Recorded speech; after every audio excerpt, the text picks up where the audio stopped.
Pozdrav ljudi, dobrodošli na kanal. Evo, ako već ne mogu da radim neki live od ovih igara koje sam igrao na mom kanalu, ajde onda da vam se javim ovako s ovog mog novog posla za koji verujem da ste svi upoznati da sam počeo da radim. U pitanju je vožnja teškog teretnog vozila, ali tako, kamiona sa prikolicom, znači CE kategorija, konkretno vozim kamion sa prikolicom. I ajde, eventualno za ljude koji ne znaju, zaposlio sam se ovde pre mesec i po dana konkretno u ovoj firmi, a ovaj posao radim skoro godinu dana. I sad, ajde, čisto da probam, mislim da će vam biti zanimljivo da objavim nešto što će vam biti zanimljivo, a to je da sam trenutno na graničnom prelazu Batrovci, to je granični prelaz između Srbije i Hrvatske, i čekam na njemu već duže od 31 sata, što je nenormalno, jel? Čućete na vestima, vjerojatno s vremena na vreme, kada daju izveštaj o stanju u saobraćaju, da na ovako nekim graničnim prelazima čekanje bude 180 do 360 minuta, što je, kao što sad već primećujete, daleko od istine. Čeka se mnogo duže, pogotovo u udarnim danima. Udarni dani su ponedeljak, četvrtak, petak, znači skoro cijela nedelja. Sad, ono što je zanimljivo jeste da u jednom momentu, posle toliko dugo čekanja, su se kolege vozači podigli na noge, da tako kažem. Svi smo izašli iz kamiona, odnosno većina nas, i krenuli smo ka carini da vidimo o čemu se tu radi i zašto se toliko čeka.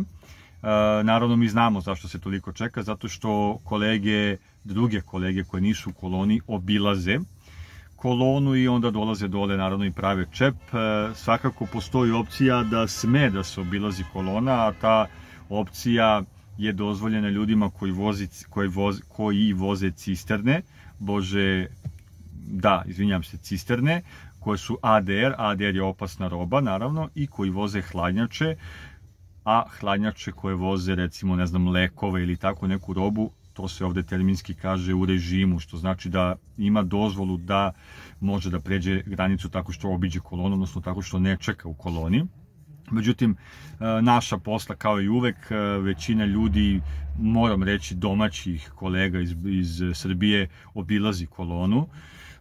I naravno, malo pre sam rekao, onda se velika količina vozača okupila, ja među njima, i otišli smo direktno na carinsku rampu, na policijsku, da pitamo o čemu se radi. Naravno, carinici, kao i uvek, su bili veoma neprijatni, čast izuzecima. Ja moram da kažem, kako sam počeo da radim ovaj posao pre skoro godinu dana, da mi je prvi utisak bio koliko su zapravo neprofesionalni i neljubazni carinici pre svega. Naravno, čast izuzecima, sretao sam jako fine ljude, ali većinski sam sretao ljude koji su veoma, veoma neljubazni i jako neprofesionalni, i ovaj carinik je bio jedan od njih.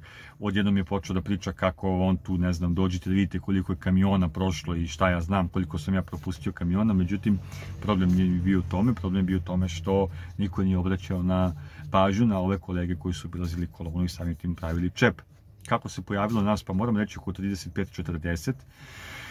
Tako se pojavilo i, verovali ili ne, 7 policajaca koji su odjednom počeli da regulišu saobraćaj i da sve te koji su obišli kolonu i ubacili se ispred kolone pred samu rampu, odjednom su počeli njih da pregledaju, da im traže dokumenta koji su dokaz da li imaju režim rada i da li smeju da obilaze kolonu. Odjednom niko ko je stajao u tom klinu, da tako kažem, nije imao dozvolu da bude tu gde se trenutno nalazi. Odjednom su sve počeli da ih okreću. Druge kolege naše koji su se tu okupili pojedine su počeli da prete da će, ako još neki kamion obiđe, zablokirati ceo autoput, s čime sam se ja složio. Ali eto, kažem, počeli su to da policajci da regulišu odjednom.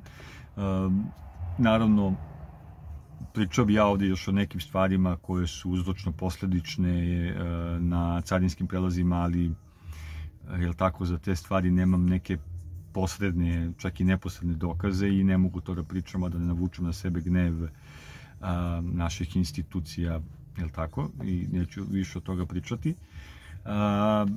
Pa evo, ajde kažem, pošto me nema sa tim nekim videima, evo, ovo je bio, da kažem, moj uvod, pa ću vam izbaciti par klipova, to jest uploadovati par klipova koje sam snimio u vezi svih tih dešavanja koje su se dešavale na granici, pa vi naravno komentarišite da li vam je zanimljivo tako nešto ili hoćete da se skoncentrišem samo na vožnju, jer ja već planiram da probam da snimam to što radim, pa naravno tiče se vožnje, jer kanal se zove Vozi vas Vladan, jel?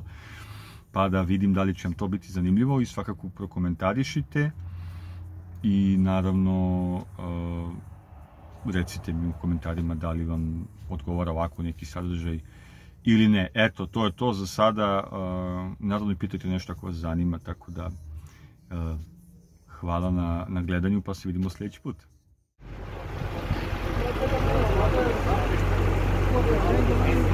Ovo je pobuna vozača teških teretnih vozila zato što čekamo više od 25 sati već na granici. I sad odjednom policija proverava da li ljudi imaju ADR dozvole da mogu da obiđu kolonu, odjednom sve može. A dok se kolege nisu podigle, samo obilazi. A sad odjednom, gde su papiri? Pogledaj, odjednom se angažuje i policija i sad će i saobraćajna dođe i tako dalje i tako dalje. Strašno.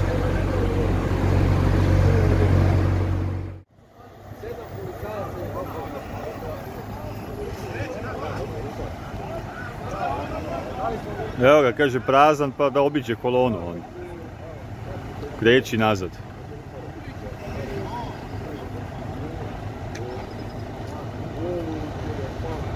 Čekamo već 24 sata, neke kolege preko 48 sati čekaju na granici, jer ljudi ovako dođu da obilaze, kao imaju ADR. Za ljude koji ne znaju ko ima ADR, to je opasna roba i ako je u režimu sme da obiđe kolonu, dokaz za to su mu papiri. I odjednom sada kad se okupilo ovdje brdo vozača, pogledaj kolega koji čekaju jako dugo, odjednom sad policija izlazi da proverava papire i sad odjednom niko više nema ADR. Odjednom svi moraju nazad.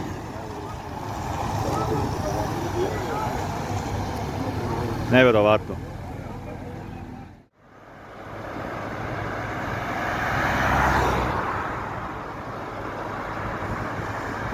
Evo, sad smo dozvali i saobraćajnu policiju da dođe da proba malo i da izreguliše situaciju, jer je bezobrazluk prevršio svaku meru.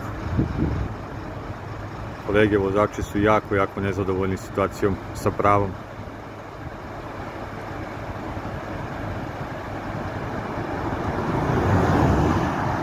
Kao što vidite, onaj kamion levo od policijskog automobila je hladnjača, koja, opet da kažem za ljude koji ne znaju, može da ima režim rada sa kojim sme da obiđe kolonu, a isto tako i ne mora. A onda ljudi često to zloupotrebljavaju. Misle da ako je hladnjača, to jest da ako voze hladnjaču automatski mogu da pretiču kolonu i da ih niko neće pitati ili smeju ili ne smeju to da rade. Opet sve ovo zbog nenormalno dugog vremena čekanja od preko 25 sati, a po neki preko 40 sati čekaju već ovdje na granici. U koloni koja je nešto duže od 3 km.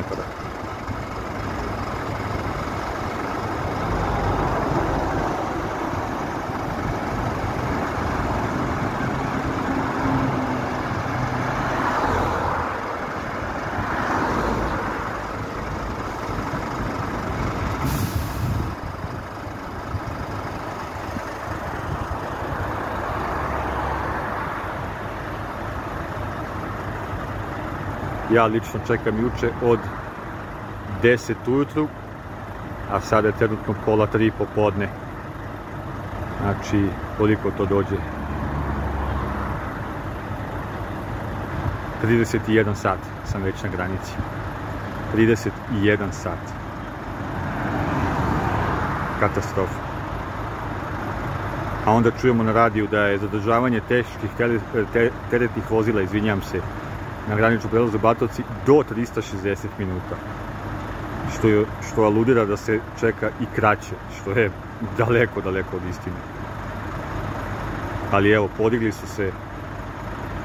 su se kolege vozači i uspeli smo nešto da uradimo. Koliko će to trajati ne znam, jer neću da pričam, ali svi znate gde živimo i kakve su nam institucije i zaposleni u njima i kako se kod nas stvari odvijaju, ali očigledno bez nekog jačeg ličnog, a i grupnog angažovanja ne može da se uradi u ovoj zemlji bog zna šta. Toliko za sada.